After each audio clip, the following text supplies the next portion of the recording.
Alright, hello Nolan, Avery, and Nick. This is a video I'm making for you to teach you about Darkest Hour. So, welcome. I'm not gonna do anything special. I don't give a shit. Alright, so I turned off the game's volume because it was deafening.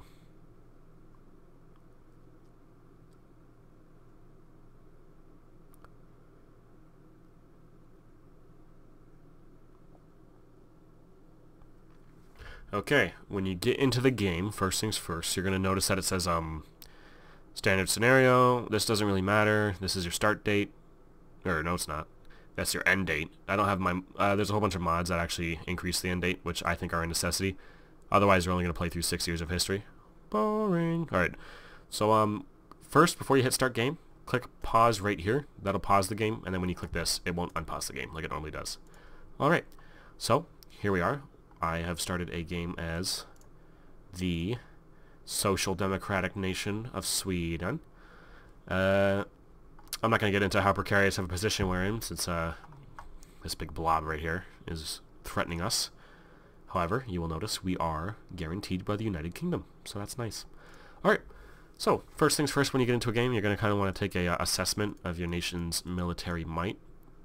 In the case of Sweden, you're going to notice it's not that great. But it's also not that bad. You could be Norway. So I have one Bodenstrupa, which is a garrison. That's what G in the middle of it means. It's a garrison. It means it's they move really slow. One speed. Absolutely brutal. But they actually have better defensive stats, so they're important for defending your homeland. And then just an X is infantry, garrison. And garrisons are really good on islands because you're not going to be moving them anywhere anyway. Alright, so I have, what, like, yeah, 8 regiments, which is not bad, and interestingly enough, I cannot find an HQ, which I would fix if I was going to be playing. So, on that note, we're going to get into the tabs up here. Actually, I'll start with resources. So, you got energy, metal, rare materials, and oil, and what these are is these are trade commodities, and your country produces so much of them, and then you trade them away for stockpile of supplies and money. The AI will handle this part for you, and that's because it is normally stupid complicated. No point in it being stupid complicated. Supplies are what your troops need to deploy to the front line. If they lack in supplies, they will fight at decreased efficiency. If they have better supplies than your enemy, you will notice yourself winning, which is what you're trying to do in this game that we're playing. Now, you have over here manpower. Manpower is required to construct regiments and reinforce regiments. It goes up at a pretty steady rate. Daily increase of 0.0005 manpower, which means that's absolutely awful, but we're Sweden, so hey. If you mobilize, which is a decision you can take over here at the decisions tab, you will get more manpower, so that's that. Alright, in the intelligence sector, we have a pretty rudimentary screen. You can see here that there is a list of all the countries on Earth. Also included are the different alliances and different countries in relation to you. You have increased intelligence funding and decreased intelligence funding. This is important. If you want to make money, you would decrease it. If you want to have better intelligence, you will increase it. You can enable auto-spying, which will automatically take care of all this BS. Otherwise, you've got the spying panel. So as you can see, for some reason, we have spies in Albania. We have... It's honestly best to leave this on automatic. It's stupid complicated otherwise, and the AI does a fine job. The main points of it are to get people's belligerence up, which is how you declare war on them, but I'll address that later. Now you've got the technology tab, and this kind of intimidated me when I first started playing, because it's like, blam, right? Like, what is that? What's that? What's that? What's that? What am I doing? What's that? Huh? What's that? Alright. So, no need to be intimidated. Oh, let's go back there. Go back. Okay, so here you have your team selection screen, and this is your research teams. You will click on it, and it will give you a list of teams. And so what you do is when you have this screen open, say you want 1907 infantry. This will increase my infantry's power by giving me more updated units. You will see on the left that different teams have different green boxes highlighted around their skills. And you want the ones with the most green boxes, like green highlighted, and the most skill. What this means is they have a munitions factory and an artillery, like this is what they specialize in, and then the skill is how good they are at that. So I would go for Bofors AB. And then I would click down here, Start Project. That assigns 1907 Infantry Division to Bofors AB. Now they'll start working on that. And then you go to the next one. So say I'm Sweden, so I want secret weapons. But too bad, because you can't have them right away. Wait for that, Sweden. But instead you want industrial production. So this is important, or we'll go with construction. Researching construction is important for being able to construct more factories in your homeland, which is important for increasing your industrial capacity, which I will address later. So I want to research that. So Scania Vabis will do that for me, because they have 2 boxes and 6 skill, so they're very good. And then I want early Great War hospital systems, so that my units don't get dead as much. And there we go.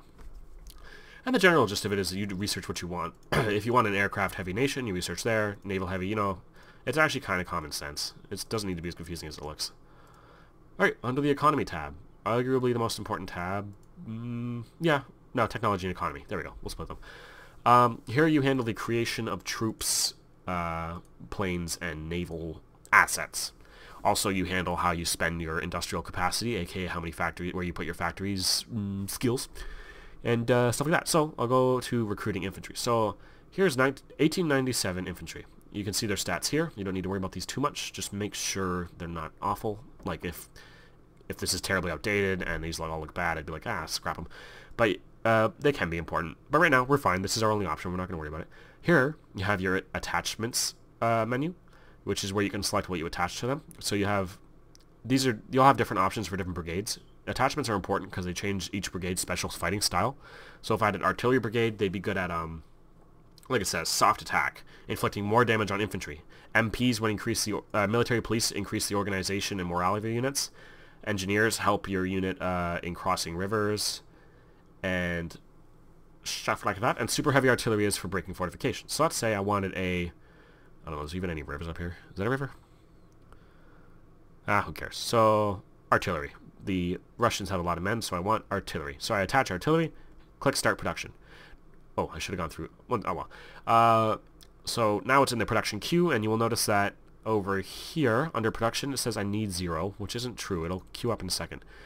But if you want, you can put this on AI control by clicking this, and this will assign your industrial capacity for you. But otherwise, here's the gist of it. Consumer goods. It's not a requirement, but what consumer goods does is it'll tell you how much you need, and then you assign your own. Every amount you have over what you need, will go into your money stockpile. That's how you make money. Production is the production of units, aircraft, and naval assets. Supplies is how much supplies you will generate. Really important. Reinforcements is how much you will spend on reinforcing your brigades. Can be really important. Upgrades is how much you will spend on upgrading your brigades. Really important. Alright. This is all out of control. This is where trades will show up. Your nation will do that for you. Makes sense. Alright, in diplomacy. Relatively important. Alright, so here you have all the major controlling peoples in your country. Gustav V is my head of state. It'll tell you like a trait, so he's got popular figurehead. The popular figurehead has little power due to the blah blah blah, right? Then it tells you what that does. So he helps with national unrest, and but he also makes your people want more consumer goods. So they're going to want more stuff. And you get that for each guy. You can get the gist of the personality, what they do for you. Here is really important. It's a super important part of the game is your policies. So you can only change them every once in a while. I'm not sure on the set time myself. I never really looked into that. But the game will inform you when you can change your policy. Then you go here and you decide on what policy you want to change. So as Sweden, we are very democratic. We are very left-wing. We have a midway open-close society. We have a sort of planned market. We're very demobilized. We have a mostly dove lobby. I'll explain hawk lobby, dove lobby. So hawk lobby is all about like political idealism. So it's like we will invade the Russians to stop them from invading us. And dove lobby is like we won't invade them because they won't hurt us. It's basically like pacifism versus realism. That's the gist. So let's just say I want more interventionism so I can go to war with people. So I moved it one to the left, and you can get a big breakdown of what your current status does for all of those by hovering over every little arrow. You can figure that out on your own. It's pretty common sense once you look at it. Statistics is just where you can. It's kind of like the ledger in EU4. You guys know what this is. Avery, it's just a bunch of stats. Get over it. All right. That was a really quick fly through of all that. Up here in the top left, but below your tabs, you have view your provinces that you control. View decisions, very important. Don't mind cheats activation. That's for this. I downloaded that mod. It's not going to be in the game. There's no hard-coded cheats in this game. Then you got prolong. Yeah, you got all your decisions here. You got a list of all your units under view your armies. Then you got view your air bases and air fleets, and then you got your view your naval fleets. And if there was any battles going on, this button would let you view those battles. And then if there's any units that you had in reserve that you could deploy to the map, they would be under here. Alright. Down here you've got map modes. They're pretty interesting. Partisan map mode shows how much unrest there is. Victory points show like what important parts of the map are. These are called victory points. At the end of the game, the side with the most victory points wins. Yeah. And oh, also this is transport capacity. It's important, but it's never given me trouble yet. But if you're a bigger country like Germany, basically when you go to move your men, they need a way to transport, and your transport capacity decides how effective you are at that.